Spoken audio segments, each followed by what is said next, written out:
हो गया। चलिए अगली क्लास में हम लोग चालू करते हैं। इसमें आपको हाइड्रो एल्केन में आपको बताया गया था कि हाइड्रो एल्केन का मतलब हो गया कि एल्केन में जब हाइड्रोजन ग्रुप जुड़े होते हैं तो वो हाइड्रो एल्केन कहलाते हैं। हाइड्रोजन का मतलब हो गया कि क्लोरीन, ब्रोमीन, आयोडीन और एल्केन CnH2n+2 यानी संतृप्त हाइड्रोकार्बन के अंतर्गत आपको बताया गया था, उसमें है। तो कल आपको बताए थे कि मोनो हाइड्रो एल्केन यानी जिसमें एक ही हाइड्रोजन ग्रुप जुड़े होते हैं, ऐसे कंपाउंड को हम हाइड्रो एल्केन कहते हैं, मोनो हाइड्रो एल्केन कहते हैं। तो उसमें मोनो हाइड्रो एल्केन में कुछ रिएक्शन है, जैसे आपको हाइड्रोजनीकरण। इसमें क्या होता है कि जब हम किसी भी एल्किल हैलाइड को पोटेशियम हाइड्रॉक्साइड इथेनॉल की उपस्थिति में जब हम क्रिया कराते हैं तो ये आपका एथीन बनता है, मीन्स एल्कीन बनता है। तो ऐसी कंडीशन को हम, ऐसी प्रोसेस को हम हाइड्रोजनीकरण करते हैं। उदाहरण के तौर पर आप देखेंगे, जैसे ये आपका ये R है CH2 single bond CH2Cl plus KOH, इसको हम C2H5OH की उपस्थिति में जैसे हम क्रिया जब कराते हैं तो ये प्राप्त होता है एल्कीन बनता है, यानी RCH डबल बॉन्ड Cl, यानी 1 2 और 2 4 और प्लस यहाँ बन जाएगा आपका क्या CH2 और प्लस HCl। जो भी हो ये H2O और RX यहाँ पर बनेगा H2O प्लस RX, मीन्स यहाँ से कंडीशन होती है कि R जो होता है एल्किल ग्रुप होता है वो सीधे क्लोरीन के साथ क्रिया कर लेता है, ठीक है। और ये आपका जो है हाइड्रोजन, इसको हम या डायरेक्ट हम यक्स लिख सकते हैं, क्योंकि यक्स लिखेंगे ये पता चलेगा कि ये हैलाइड ग्रुप है, ठीक है। ये जनरल फार्मूला है, इस फार्मूले के तहत हम जो है इसका भी हाइड्रोजनीकरण कर सकते हैं। जैसे आप देखिए इसको दिया गया है, ये आपका एल्किल ग्रुप है, एल्किल समूह है, और इसको पोटेशियम हाइड्रोक्साइड के साथ क्रिया कराया गया है C2H5OH के साथ। तो ये इसका जो RX में परिवर्तित हो जाता है, ये दोनों आपस में जो है वो बना लेते हैं और ये बनता है KOH जो होता है वो सीधे H2O में परिवर्तित हो जाता है। फिर पोटेशियम, इसको ये RX नहीं यहाँ पर KX होगा, potassium OH, potassium hydroxide, potassium halide के रूप में जो है ये बाहर निकल जाता है, potassium halide KH, potassium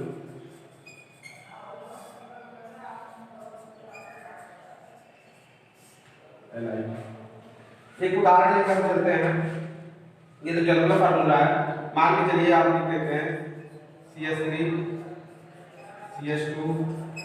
CH2 और Cl और प्लस KOH, इसको हम C2H5OH के साथ करेंगे। इसका नाम क्या हो जाएगा, इसका नाम आप लिख सकते हैं, इसका नाम आप लिखिए क्या 1 2 3 का मतलब हो गया प्रोपीन, ठीक है, प्रोपीन क्लोराइड,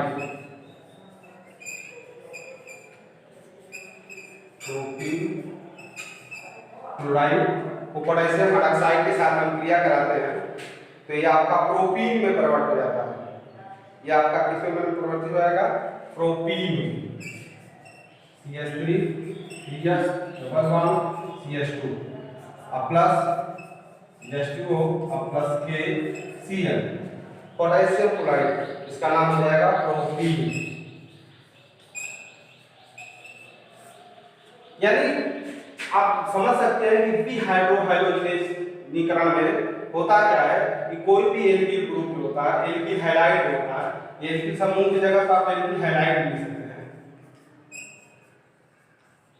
कोई भी एल्किल हैलाइड को हम पोटेशियम हाइड्रॉक्साइड के साथ क्रिया कराते हैं C2H5 एथिल अल्कोहल की उपस्थिति में, तो ये प्रोपीन प्राप्त होता है, एल्कीन इन ग्रुप प्राप्त होता है। इन मतलब एल्कीन प्राप्त होता है। तो इस कंडीशन को हम जो है विहाइड्रोहाइलोजनीकरण कहते हैं। उदाहरण के तौर पर आपको यहाँ पर दिया गया है, कोई भी ऐसे भी प्रोपिल क्लोराइड हो सकता है, ब्यूटिल ब्रोमाइड हो सकता है, ठीक है, और हेक्सिल जो है क्लोराइड हो सकता है, इसको इसके साथ क्रिया करेंगे तो ये आपका प्रोपीन में परिवर्तित हो जाता है, लेकिन डबल बॉन्ड जो होता है वो सिंगल बॉन्ड में परिवर्तित हो जाता है। ऐसी क्रिया को हम जो है विहाइड्रोहाइलोजनीकरण कहते हैं। नेक्स्ट है इसके बाद आता है उर्स क्रिया।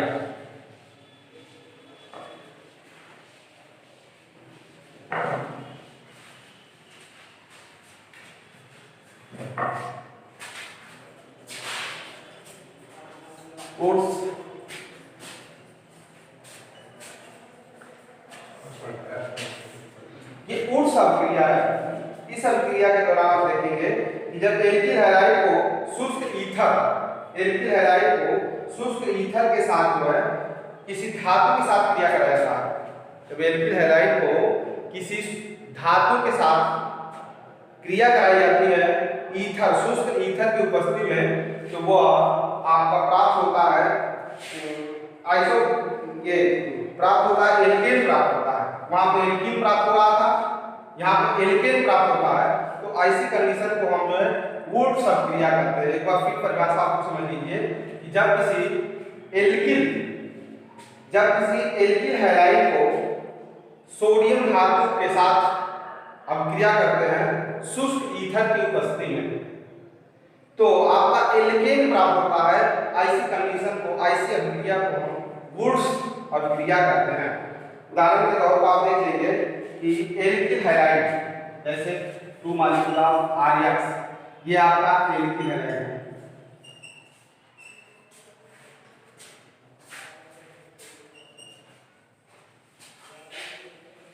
इस एल्किल हैलाइड को किसी सोडियम धातु के साथ क्रिया करते हैं ईथर की उपस्थिति में। ईथर की उपस्थिति में हम क्रिया कराते हैं। या ऑक्सीजन को ऐसे लिखेंगे तो नवजात ऑक्सीजन हो जाएगा, इसलिए इसको हम ईथर लिखते हैं। ईथर के उपस्थिति में इसको जब हम क्रिया कराते हैं तो ये आपका प्राप्त हो जाता है एल्केन, ठीक है। ये एल्केन प्राप्त हो जाता है, मींस R और R प्लस सोडियम इसके साथ क्रिया कर जाता है, यानी यक्स के साथ क्रिया कर जाता है। इसका मतलब 2 माइनस यहाँ लिखेंगे, यहाँ 2 कर देंगे, दोनों आपस में क्या हो जाएगा, बराबर हो जाएगा। इस तरह क्रिया को हम वुड्स अभिक्रिया कहते हैं। जनरल है, किसी को हम पर्सनल आप लेकर के आप इसकी अभिक्रिया करा सकते हैं। जैसे मान के चलिए एथिल क्लोराइड C2H5 Cl को हम 2 मॉलिक्यूल ऑफ सोडियम धातु के साथ ईथर की उपस्थिति में क्रिया कराते हैं, तो ये आपका क्या बन जाएगा CH3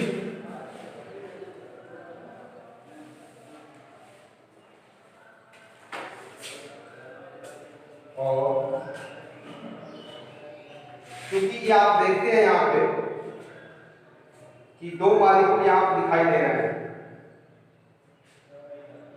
एथिल क्लोराइड को हमने लिया है, सोडियम के साथ क्रिया कराएंगे तो इसके मॉलिक्यूल को हम डबल कर लेते हैं 2।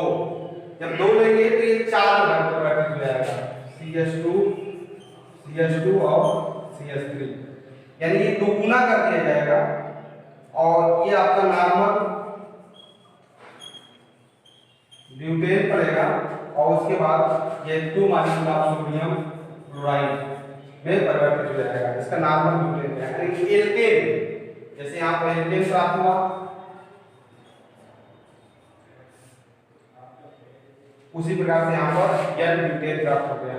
तो ऐसी कंडीशन को हम लोग वुड रफ किया कहेंगे। वुड रफ क्या बहुत ही इंपॉर्टेंट है, इसको नोट कर लीजिएगा आप सभी लोग, अच्छे से जान लीजिए कि जब किसी एल्किल हैलाइड को किसी सोडियम धातु के साथ ईथर की उपस्थिति में क्रिया कराते हैं तो एल्केन प्राप्त होता है। ठीक है, ऐसी कंडीशन को हम जो है हम कहते हैं वुड रफ क्रिया, एल्केन प्राप्त होता है। जबकि विहाइड्रोहैलोजनीकरण में क्या होता है कि जब किसी एल्किल हैलाइड को हम सोडियम या पोटेशियम हाइड्रॉक्साइड के साथ क्रिया कराते हैं एल्कोहल की उपस्थिति में, एथिल एल्कोहल हो चाहे मेथिल एल्कोहल हो, किसी एल्कोहल की उपस्थिति में अगर क्रिया कराते हैं तो वो आपका एल्कीन बनता है, मींस डबल बॉन्ड में परिवर्तित हो जाता है, यहाँ पर एल्केन में प्राप्त हो जाता है। बस इतना ध्यान रखिए, विहाइड्रोहैलोजिनेशन में एल्कीन बनता है जबकि वुड रफ क्रिया में एल्केन प्राप्त होता है। ये सबसे ज्यादा मेजर प्रॉब्लम, मेजर जो है कि ये जानने की मतलब विधि है, ये दोनों से आप पता कर सकते हैं। अब इसके बाद आपको सीधे जो है अगले चैप्टर में आप इसी तरह उदाहरण देंगे एथिल ब्रोमाइड, एथिल ब्रोमाइड के बारे में हम पढ़ेंगे, क्योंकि हैलोजनीकरण मोनो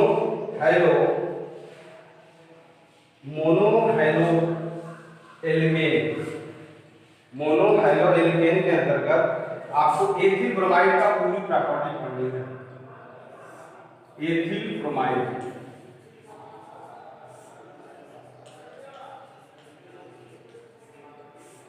ब्रोमाइड इसका सूत्र होगा C2H5Br। इसका हम टोटल पढ़ना है क्योंकि ये मोनो हाइड्रोएल्केन है। एल्केन में कोई एक हाइड्रोजन अगर जुड़ा होता है उसको मोनो हाइड्रोएल्केन कहते हैं। इसके पहले वीडियो में आपको बता दिया गया है। अब इसी में मोनो हाइड्रोएल्केन में एथिल ब्रोमाइड वेरी इंपॉर्टेंट है। इसके फिजिकल प्रॉपर्टी, केमिकल प्रॉपर्टी, उपयोग और बनाने की विधियां, इस सारी चीजों का अध्ययन हम इसको करेंगे। जैसे एथिल ब्रोमाइड है, इसको बनाने की जो विधि है, कैसे एथिल ब्रोमाइड बनता है, इसके बारे में हम पढ़ेंगे। एथिल ब्रोमाइड बनाने के लिए हम एथिल एल्कोहल को, जब एथिल एल्कोहल को मींस एथिल एल्कोहल का सूत्र होगा C2H5OH, ये आपका है एथिल एल्कोहल। एथिल एल्कोहल और हाइड्रोजन ब्रोमाइड HBr, जिसको हम हाइड्रोजन ब्रोमाइड कहते हैं।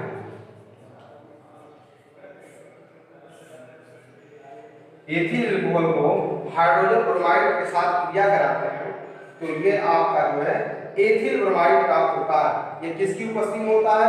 सांद्र H2SO4 के साथ, H2SO4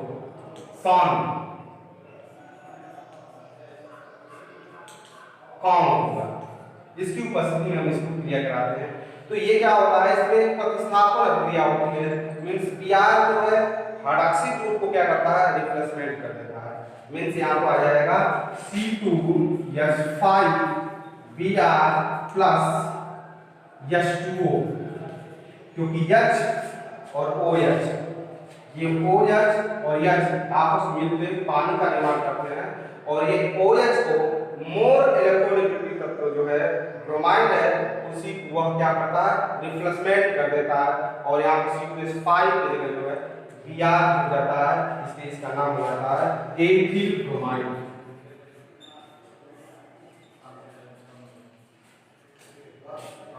ठीक है, इस तरह हम एथिल ब्रोमाइड का निर्माण कर लेते हैं। अगली प्रोसेस है जब हम एथिल एल्कोहल को सोडियम क्या कराते हैं। ठीक है, दूसरी विधि है, अगर एथिल, दूसरी विधि हम लिख रहे हैं कि एथिल एल्कोहल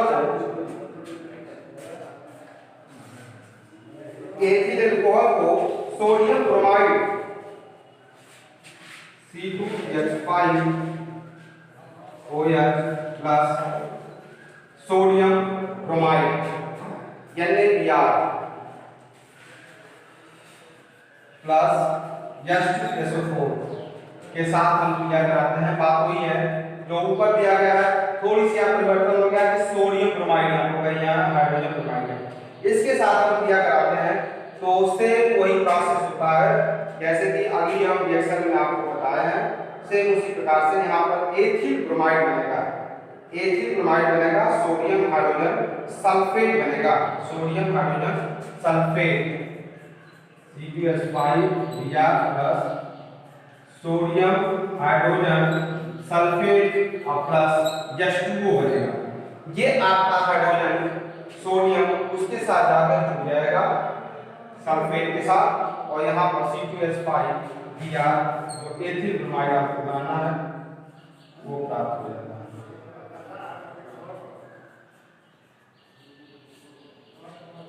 एथिल ब्रोमाइड प्राप्त होगा।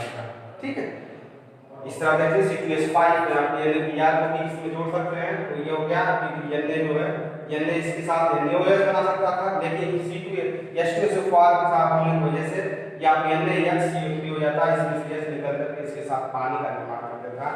यह प्रोसेस भी हो सकती है। यह आपका एथिल ब्रोमाइड बनाने की प्रयोगशाला विधि थी। अब इसके बाद आपको दिखाएंगे इसका गुण, भौतिक गुण।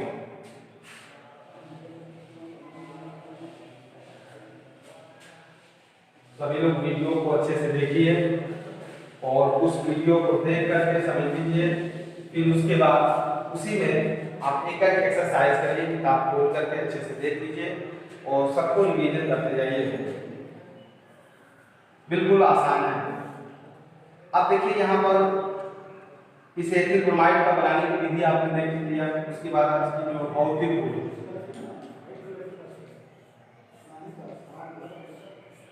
फिजिकल प्रॉपर्टी, भौतिक गुण में क्या किया जाता है, दो तीन अवस्था होती है जिसे इसकी रंग, गंध, अवस्था, विलेयता, मेल्टिंग पॉइंट, बॉइलिंग पॉइंट, ये आपके भौतिक गुण के अंतर्गत आते हैं। तो एथिल ब्रोमाइड जो होता है एक रंगहीन होती है, ये रंगहीन एथिल ब्रोमाइड रंगहीन मीठी गंध का एक वाष्पशील भारी द्रव होता है। मीठी गंध का वाष्पशील भारी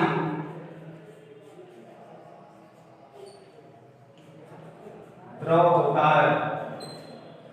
ठीक है, और क्या इसकी जो अवस्था होती है वो आपकी क्या होती है, द्रवित होती है। ये वाष्पशील होता है, तो इसमें खुले छोड़ देने पर ये उड़ जाएगा क्योंकि ये कोहल के रूप में रहता है ब्रोमाइड। फिर रंगहीन होता है, मीठी गंध से दिखाई देती है, और इसके बाद इसका क्वथनांक जो होता है वह 38.5 होता है। क्वथनांक 38.5 डिग्री सेल्सियस होता है। मतलब यह इतने 38.5 डिग्री सेल्सियस पर जमीन होता है वह क्वथन करने लगता है, मीन्स उबलने लगता है। ये एथिल ब्रोमाइड का क्वथनांक है। उसके बाद आता है यह जल में जो है अल्प विलेय होता है, यह जल में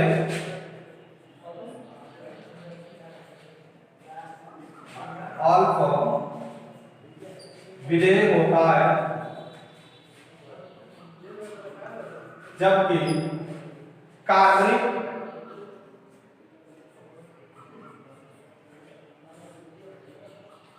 यौगिकों में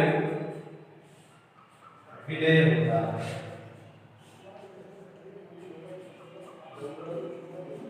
ठीक है, कार्बनिक यौगिक जैसे नाम हो गया, ईथर हो गया, इसमें जो है यह विलेय होता है।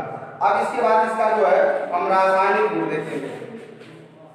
रासायनिक गुण, ये आपका भौतिक गुण हो गया।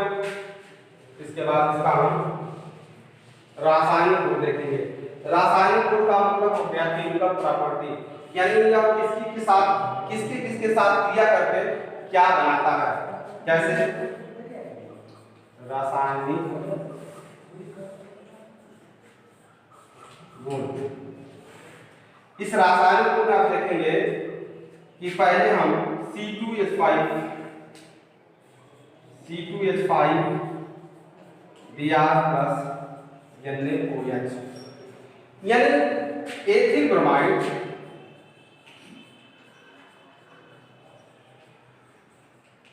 सोडियम हाइड्रोक्साइड के साथ क्रिया करता है, एथिल ब्रोमाइड को सोडियम हाइड्रोक्साइड के साथ क्रिया कराया जाता है, इसे गर्म किया जाता है, तो ये सीधे जो है sodium ethyl alcohol C2H5OH plus Br बनता है। यह आपका क्या बनता है? Ethyl alcohol. यानी रासायनिक अभिक्रिया में आपको पहला नंबर दिखाया गया कि एथिल ब्रोमाइड को जब हम सोडियम हाइड्रोक्साइड के साथ गर्म करते हैं तो एथिल एल्कोहल में परिवर्तित हो जाता है और सोडियम ब्रोमाइड जो है प्राप्त हो जाता है। दूसरी अभिक्रिया आप देखेंगे कि जब इसे हम दूसरी अभिक्रिया में देखा जाता है,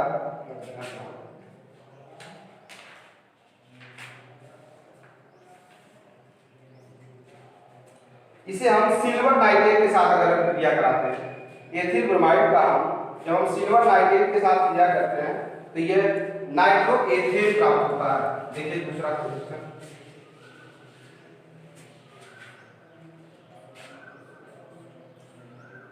C2H5 Br प्लस AgNO3, ये सिल्वर नाइट्रेट है जो स्याही में लगाने में काम देता है। ये बिल्कुल ये ऑक्सीजन के साथ क्रिया करके जो है ब्लैक बना देता है, जो काफी दिनों तक टिकता है, जिसका इस्तेमाल हम लोग कई जगह यूज करते हैं, जैसे पोलियोग्राफ में इसका इस्तेमाल हम लोग करते हैं और सब मार्करों को बनाने में इसका इस्तेमाल करते हैं। इसकी कम मात्रा यूज की जाती है, बहुत खतरनाक होता है। एथिल ब्रोमाइड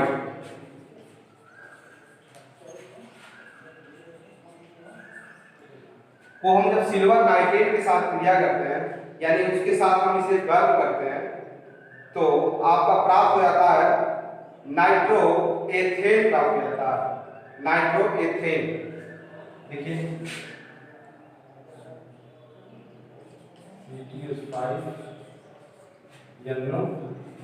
नाइट्रो एथेन प्राप्त हो जाता है और जो बचा होता है वो AgBr में परिवर्तित हो जाता है। सिल्वर ब्रोमाइड में परिवर्तित हो जाता है। ये आपका जो है दूसरी विधि है। तीसरा जो है रिएक्शन जो है दिखाता है,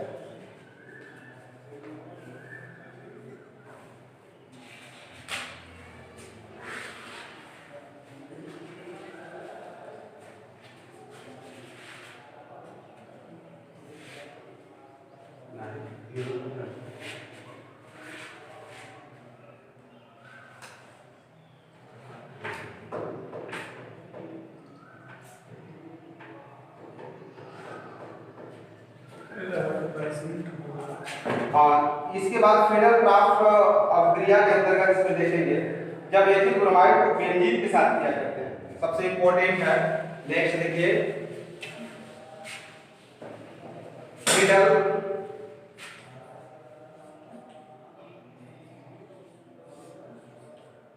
क्राफ्ट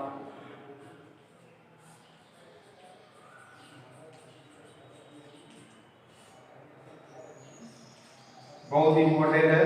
और चौथा नंबर है तीसरा जो कि है फ्रीडल अभिक्रिया। इसके अंतर्गत आप देखेंगे कि जब एथिल ब्रोमाइड को बेंजीन के साथ क्रिया करते हैं, एथिल ब्रोमाइड को बेंजीन के साथ क्रिया करते हैं निर्जल एल्युमिनियम क्लोराइड की उपस्थिति में, तो यह आपका एथिल बेंजीन प्राप्त होता है। एथिल बेंजीन प्राप्त होता है। देखिए कैसे प्राप्त होता है, इसको ध्यान दीजिए। C2H5 Br प्लस बेंजीन, ये बेंजीन है एथिल ब्रोमाइड,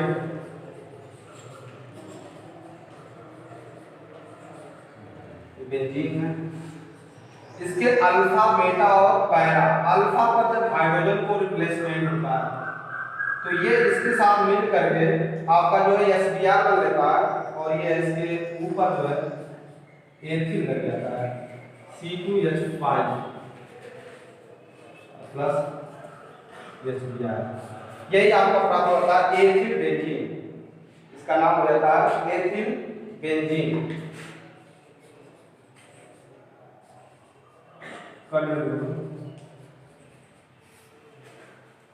ठीक है। एथिल बेंजीन ये फ्रीडल क्राफ्ट अभिक्रिया है।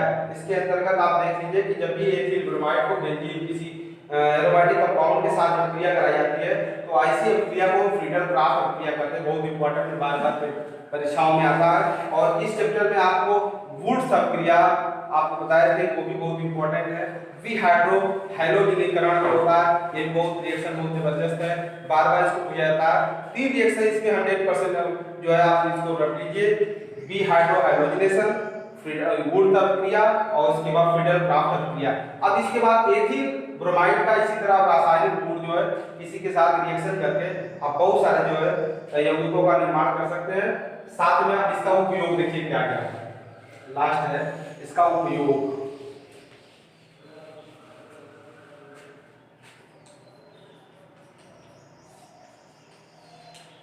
उपयोग में आप देखेंगे कि एथिल ब्रोमाइड जो है इसका उपयोग कार्बनिक संश्लेषण में किया जाता है।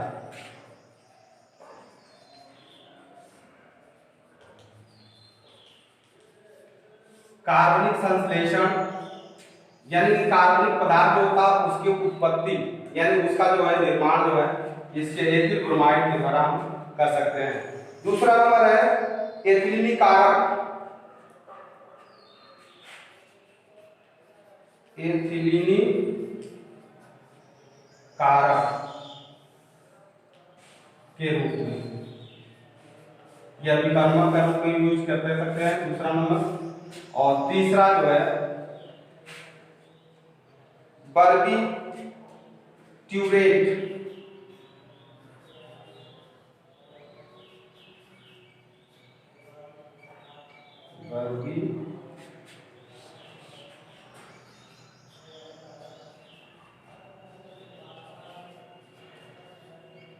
ट्यूरेट के रूप में करते हैं।